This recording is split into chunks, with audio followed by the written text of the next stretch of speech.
वो यह है कि जयचंद की एक पुत्री हुआ करती थी संयोगिता।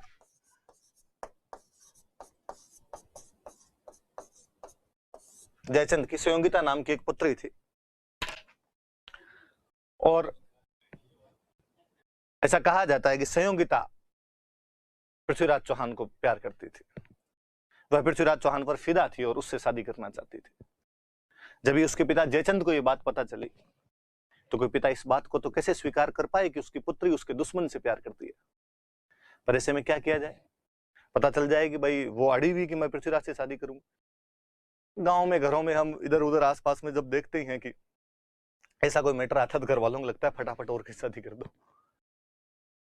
पर उस समय राजकुमारियों की यूं शादियां होती नहीं, कहते सममवर रचे जाते थे। तो राजा जयचंद ने एक सममवर का आयोजन किया। स्वयं खुद वर पति का चुनाव करेगी।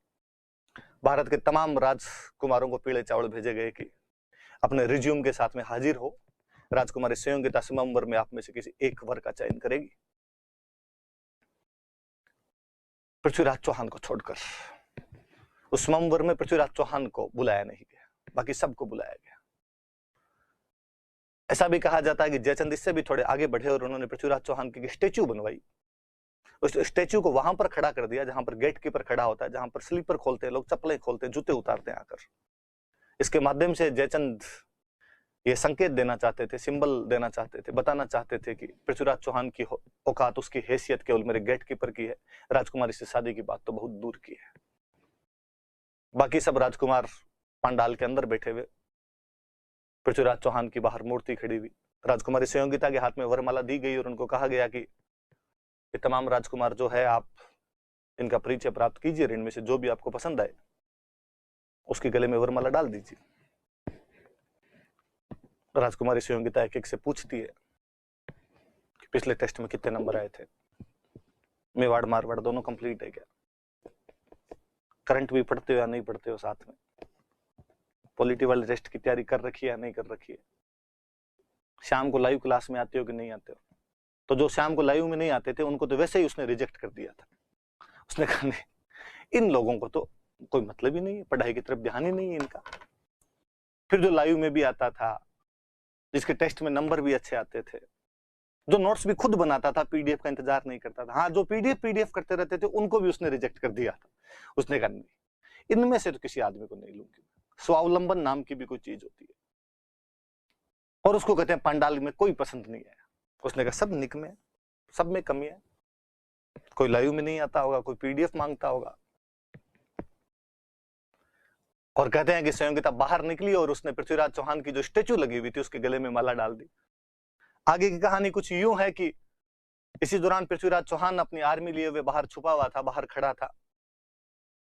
संयोगिता पहले ही उसके पास मैसेज भेज चुकी होगी और पृथ्वीराज चौहान वहां से संयोगिता को लेकर अपने घोड़े पर फरार हो जाता है। जयचंद की सेना को जब पता चलता है, उसका पीछा करने की कोशिश करते हैं, तो पृथ्वीराज चौहान की सेना के खूब सारे लोग जगह जगह पर उनका मुकाबला करते हैं और अपने राजा को इतना समय देते हैं कि वो दिल्ली पहुंच जाए।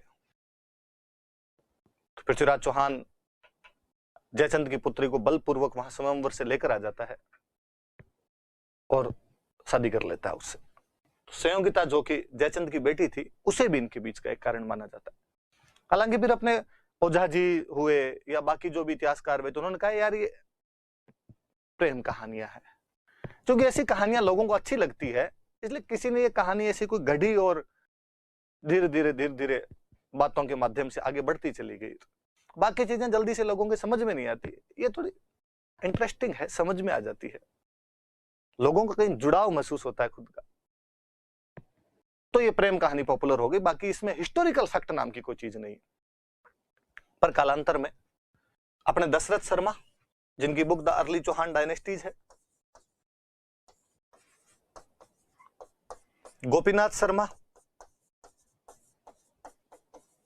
एक वो जिन्होंने बापा रावल की तुलना चार्ल्स मार्टेल के साथ में की थी, चिंतामणि विनायक वैद्य, इन सब ने इस प्रेम कहानी को स्वीकार किया है। ये जो संयोगिता वाली लव स्टोरी है इसको स्वीकार किया।